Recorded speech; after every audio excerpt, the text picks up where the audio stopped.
Yeah, we'll go to Tennessee next because I think, again, they win 49-13 over Virginia. Like you said, there were certainly some things, I think, early on, and you pointed out in our group text and everything. But, I mean, listen, the one thing we talked about Tennessee, and you've always said this, and I think it's not talked about enough, they want to run the ball.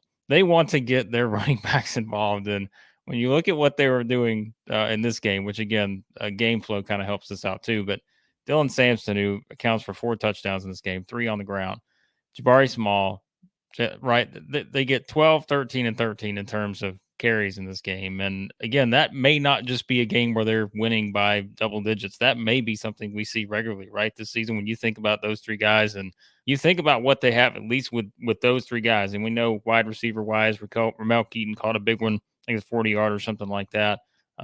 But yeah, I mean, they've got the weapons, and I think it should be interesting, like you said, to see what Joe Milton looks like in week 2 and beyond, and just seeing how that works. But man, those running backs, they're talented. Yeah, they are talented, but as you mentioned, Tennessee does want to definitely run the football. And sorry, I got a phone going off in the lobby over here, if you can hear that. But Tennessee wants to run the football, and when they get that momentum going and get the teams worn down with the tempo, that's when the big strike plays come. So I thought that was definitely part of their MO and what they usually do there for Tennessee. And I'm going to kick it back to you while this phone rings, Blake, because it's annoying me. Justin, again, leaving a couple of super chats for us. We appreciate it, Justin. We did mention a little bit with Joe Milton early on, but I guess, Blayne, anything else you want to add on Joe Milton? Just not even maybe just game 1, but like just what do you want to see, in game 2? And then, like, is there anything today, I guess, that we didn't really mention earlier? Yeah, I mean he's simply at this point he's not Hendon Hooker is what it is in terms of Hendon Hooker was able to layer throws in front of safeties behind linebackers, and that doesn't always mean throwing the ball 90 miles an hour trying to break the dude's fingers, and that's what Joe Milton continued to try to do today, and the ball failed on him when he did. Now sometimes he would have to take so much off of it, it was just like a flick of the wrist, and the thing was still going 50 yards. I mean, seriously, that's the kind of strength he has that he tried to put in there to stop underthrowing overthrowing people and bring it to where they could catch the ball. So Milton, I think him and Carson Beck are both gonna be fine as they go forward. But both of them, you could tell, were amped up and we're trying to force things a little bit at certain times. But I will tell one thing that's impressive about Joe Milton is, my goodness, at 6'5", 240, he was in a little breakdown about to juke somebody. He said, "Never mind, I'm not going to juke somebody. I'm just going to take my hand and shove it through his face and knock him to the ground and just roll over his body at 6'5", 240."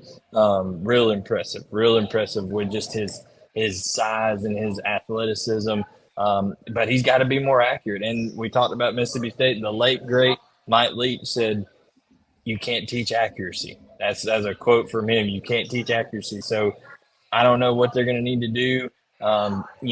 Maybe change some of the nuances of the routes or things like that. But as long as Tennessee's able to run the football effectively like they did today and play the caliber of defense they had, Tennessee's going to be tough for anybody to beat. Yeah, Tennessee next week hosts Austin Peay. Then they got the game, of course, in Gainesville against Florida following week. So that will be an interesting one for sure. By the Who's way, who's tougher, Austin Peay or Florida? oh boy. Well, if you want to watch Friday's edition of the SEC Daily Show, you're going to get some opinions, probably picking Austin Peay on that, because there was a lot of strong reaction to that Florida Utah game for sure. But Blayne can say he told you so. He can for sure on that one. Enough, guys. But I mean, Blayne, on the Tennessee defensive front, I think you may have mentioned a little bit earlier. We've talked about so much, I can't remember, but any additional comments on that part of the game for the Vols? Tennessee just does such a good job of stifling opponents' run games. They got much and more improved from Heupel's first year to second year, and it was even better today when it came down to stopping them from running the football. Let's look at the team stats here. Held them under 100 yards rushing, 2.4 yards per carry. So that was, I mean, it's just impressive in the negative plays that Tennessee creates. They're so quick up front. You're starting to see explosive athletes. And by the way, some of the guys that Tennessee's added in the edge class, in the class of 2024, the edge rushers and and edge defenders that they've got coming.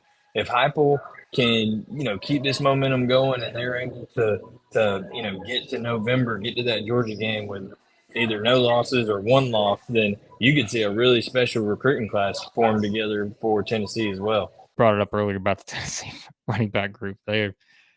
They're stacked with those three guys. Wright, Small, and Sampson. Dylan Sampson is good now. I'm just telling you, he's explosive. But we did a top 5 position group rankings in running back. I had Jalen Wright in the top 3 running backs number 4 in the SEC because he just looks like a different guy. He's no longer trying to just bust it to the outside and outrun everybody. He's patient. He's reading blocks. If Jalen Wright is that good for Tennessee this year, watch out because, he is explosive, like home run hitter with his speed. And now he's learning to run, like truly run like a running back, not just run with the football, but he is running a nuanced, patient, knowledgeable running back that also has tremendous athleticism.